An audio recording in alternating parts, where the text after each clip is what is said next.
Bismillahirrahmanirrahim.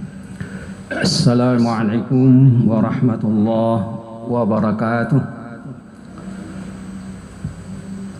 Alhamdulillahilladzi hadana lihadza wa ma kunna linahtadiya laula an hadana Allah. Asyhadu an la ilaha illallah wahdah la syarikalah wa asyhadu anna Muhammadan abduhu wa rasuluh la nabiyya ba'dah. Allahumma fashalli wa sallim ala Muhammadin wa ala alihi wa sahbihi wa mawalah wa la hawla wa la quwata illa billah. Radina billahi rabba bislami dina bi Muhammadin sallallahu alaihi wasallam nabiyya rasulah. Amma ba'd. Faqala Rasulullah sallam alaikum biqiyamul lail fa innahu da'bas salihin qablakum wa muqamaratum ila rabbikum wa mukafaratun lisayiat wa manhatun anil ism wa matradul da' lil al-jism. Ma'asyiral muslimin jamaah zuhur rahimakumullah. Alhamdulillah wa syukurillah.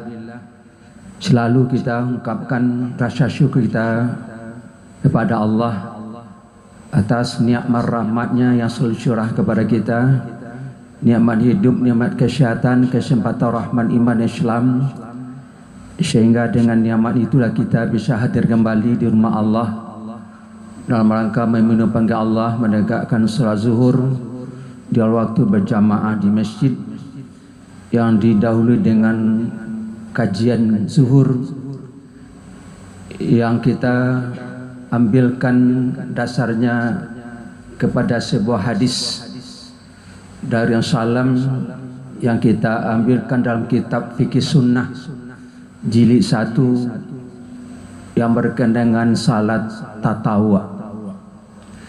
Mari kita dalami sedikit hadis itu, bahwa Nabi menekankan kepada kita dengan kalimat alaikum.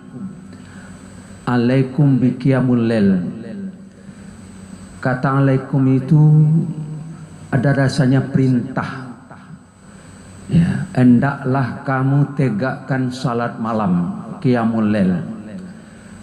Namun para ulama sudah sepakat salat yang wajib itu hanya 5 waktu semalam. Selain itu hukumnya sunat, walaupun nadanya dalam hadis perintah tapi menunjukkan kepada anjuran. Namun anjuran itu ada penegasan, sifatnya takkid. Dia sunat tapi sunatnya sangat ditekankan, sangat dianjurkan keras itu. Itulah kalimat alaikum. Alaikum biqiyamul lail. Hendaklah kamu tegakkan setiap malam salat malam itu.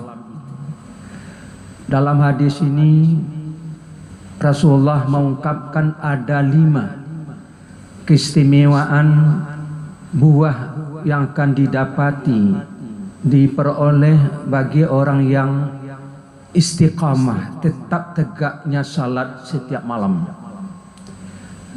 Ini sifatnya adalah tabsyir, atau dalam istilahnya adalah anjuran yang akan mendatangkan kebaikan banyak. Kabar gembira dari Rasulullah. Apa? Yang pertama, orang yang selalu menegakkan salat malam, dia akan mendapatkan nilai sifat jadi orang yang saleh. Sudah dikatakan salat malam itu da'bus salihin qablakum. Salat malam itu adalah sudah menjadi pakaian, kebiasaan orang-orang saleh yang ditunaikan oleh umat-umat sebelum kamu. Artinya umat-umat sebelum Nabi SAW sudah menjadikan pakaian, menjadi tradisi, sudah menjadi kebiasaan salat malam itu. Maksudnya apa? Salah satu ciri orang saleh itu adalah dia bangun tengah malam, dia menghadap Allah, berkomunikasi dengan Allah, curhat dengan Allah. Hubungan dengan Allah akan sasa intimnya. Dia tegakkan, dia bangun malam dan sedikit tidurnya. Inilah ciri orang saleh. Siapa orang saleh? Orang saleh adalah orang yang selalu mendapat nikmat rahmat dari Allah.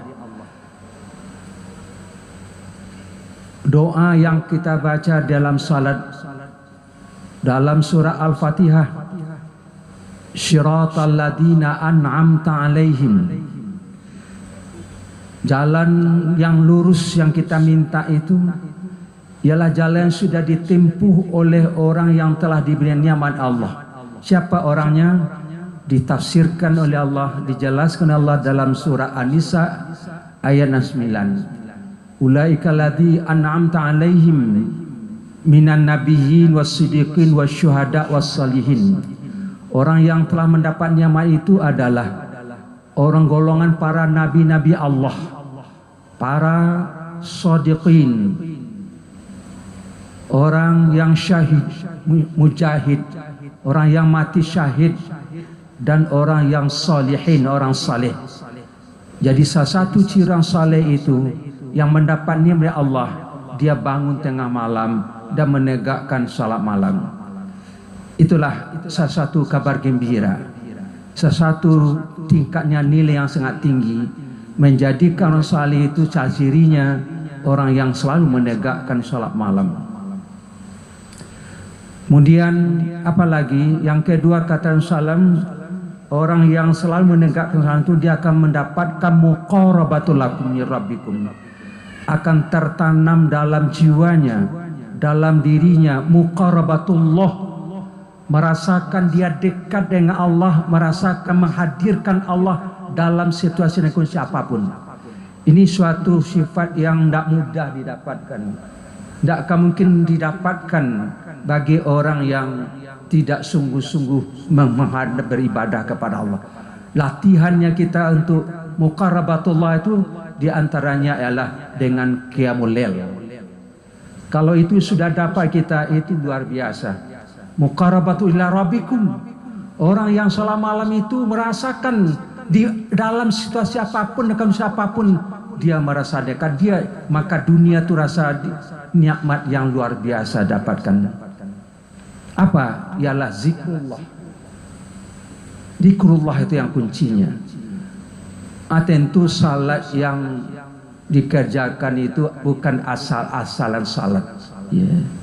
Baik salat wajib maupun salat sunat, semuanya salat itu sebenarnya mungkin juga akan melahirkan muqarabatullah itu. Tetapi karena ditekankan di salat malam, memang salat malam itu salah satu untuk mendapatkan khusyuknya kita dalam salat itu ialah di waktu yang sangat tenang. Tidak ada keributan dan pikiran kita juga tenang. Tidak ada pikiran yang banyak bercabang-cabang pikiran. Tapi sayang, yang syaitanur rajim, al-khannas, al-kazzab dalam hadis disebutkan selalu mengganggu kita, memutar otak pikiran kita kepada yang lain-lain, terhindar daripada zikrullah, dipikirkan, dilayangkan pikiran kita kepada zikrun nas, kepada mikirkan keadaan manusia. Inilah latihan kita. Jadi orang yang mendapat muqarabatullah itu tentu salatnya yang khusyuk. Salat yang khusyuk. Apa yang inti khusyuk itu? Zikrullah itu sebetulnya. Merasakan kita diawasi, merasa kita berhadapan dengan Allah. Dalam salat itu kita menghadap Allah, berkomunikasi dengan Allah.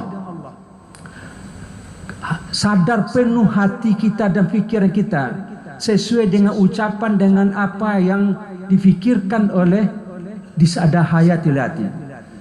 Kadang-kadang kita salat hanya ucapan lidah, zikir kita hanya yang zikir lidah.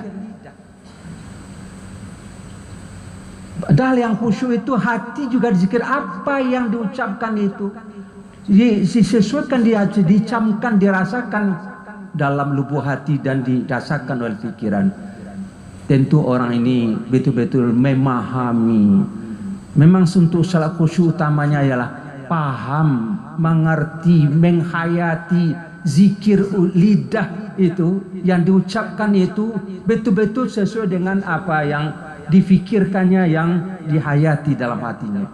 Yang itu yang zikrullah yang sempurna.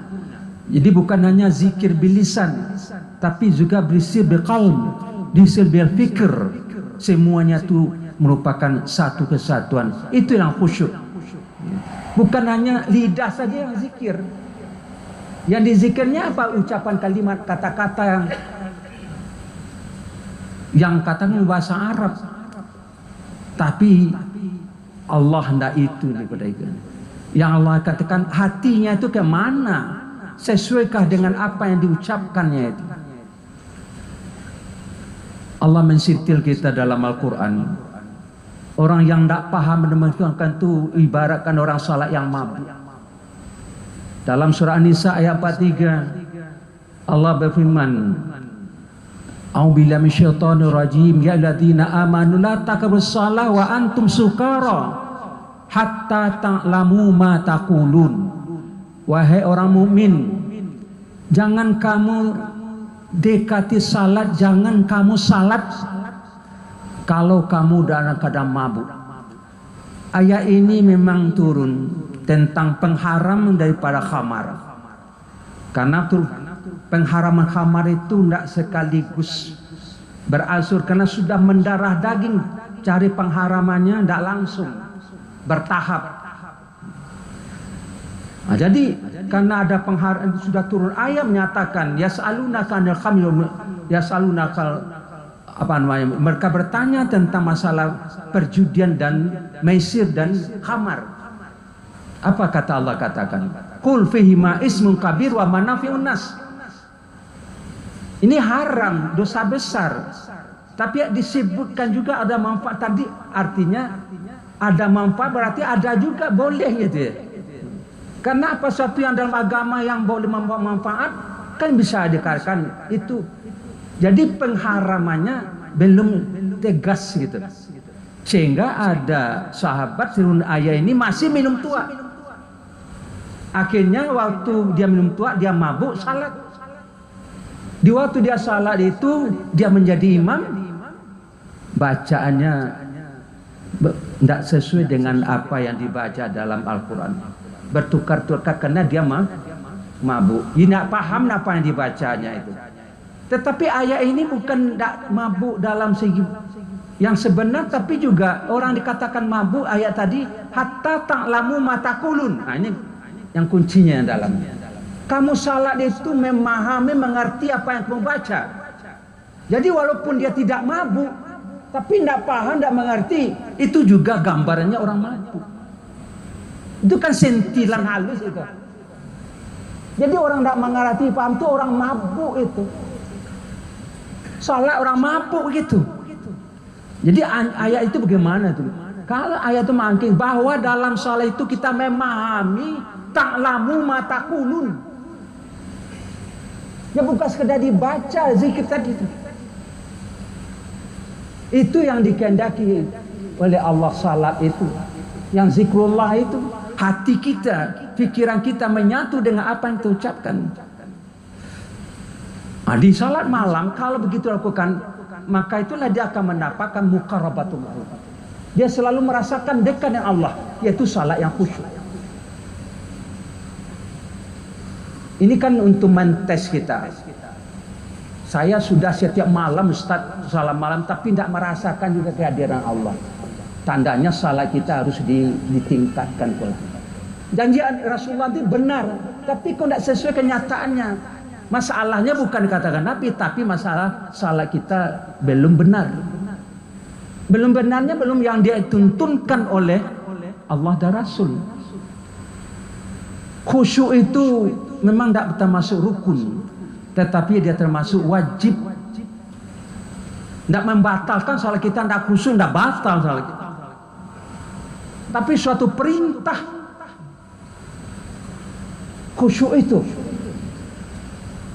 Dan berusahalah kita untuk mendapatkan salat khusyuk itu. Itu muqarabatul rabbik. Yang ketiga, hadiah daripada orang sama itu. Salat malam bisa menjadi mukaffirat lisai'ah. Bisa menutup dosa-dosa kita. Bisa menjadi pemaaf daripada dosa. Bisa dapat mengampunkan dosa dengan melakukan salat. Jadi ibadah lakukan tanpa kita minta ampun, ibadah yang kita lakukan bisa menjadi mukaffirat. Salat sunat jangan salat wajib. Ulama hadis memang di antara salat itu dengan salat lain juga mukaffirat. Kita salat subuh kemudian zuhur kita lakukan dosa, salat subuh zuhur tadi bisa menghapuskan dosa kita. Tapi cara khususnya adalah qiyamul lail itu mukaffiratut saya. Yang keempat, wa mahatun anil ismi. Buah yang akan didapatkan, hasil dapatkan orang yang benar-benar salat qiyamul lail itu, salatnya itu akan bisa mencegahnya dari dosa-dosa besar. Ismun pengertian adalah ismun kabir. Kenapa? Kalau masih ada juga kita salat malam tapi berani itu tanda salatnya tidak benar. Ya. Kembali tadi juga salat yang khusyuk, jadi dia merasakan kenapa dia bisa mencegah, karena dia merasakan di saat dia akan melakukan Allah hadir di hadapannya. Allah melihat. Dia malu melakukan, dia takut. Itu buah daripada salat malam. Jadi kembali kepada merasakan mukarabatullah tadi. Itulah bentengnya itu. Bentengnya dari orang daripada kalau ingat Allah tidak mungkin dia bermustahil dia berbuat dosa itu. Betul-betul zikrullah ya, tidak mungkin ya. Yang terakhir mutrat, sebagai mutrah, sebagai benteng, sebagai pengobat daripada lidah jism, bisa menghindarkan daripada penyakit jasad. Dia bisa menjadi syifa. Salat malam itu menjadi pengobat. Karena ibadah semua itu memang berobat. Bahkan Al-Quran dikatakan syifa. Yang kita salat membaca Al-Quran di dalamnya jika menjadi pengobat dari penyakit. Jadi ini adalah kabar gembira, memotivasi kita untuk apa? Karena ini perbuatan sunat, kan kadang orang kan sunat kan itu ya, yang kerjakan yang wajib-wajib jalan. Jadi sesuatu yang sunnah ini memang motivasinya sangat tinggi, dan itu pasti akan didapat.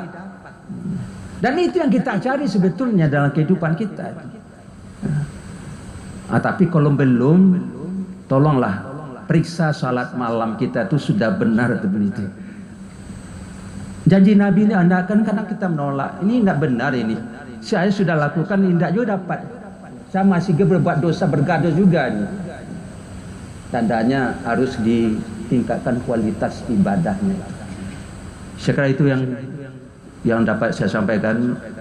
Mudah-mudahan kita semua yang sudah tertib melakukan salat qiyamul lail itu adalah tahajud.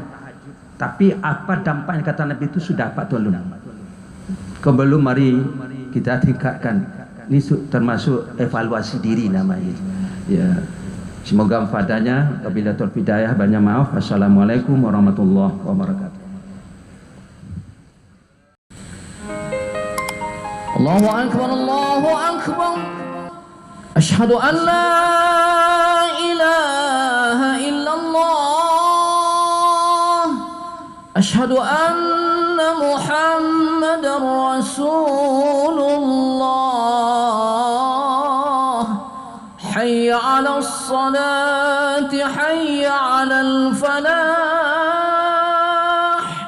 Qad qamatis salatu, qad qamatis salah. Allahu akbar, Allahu akbar. La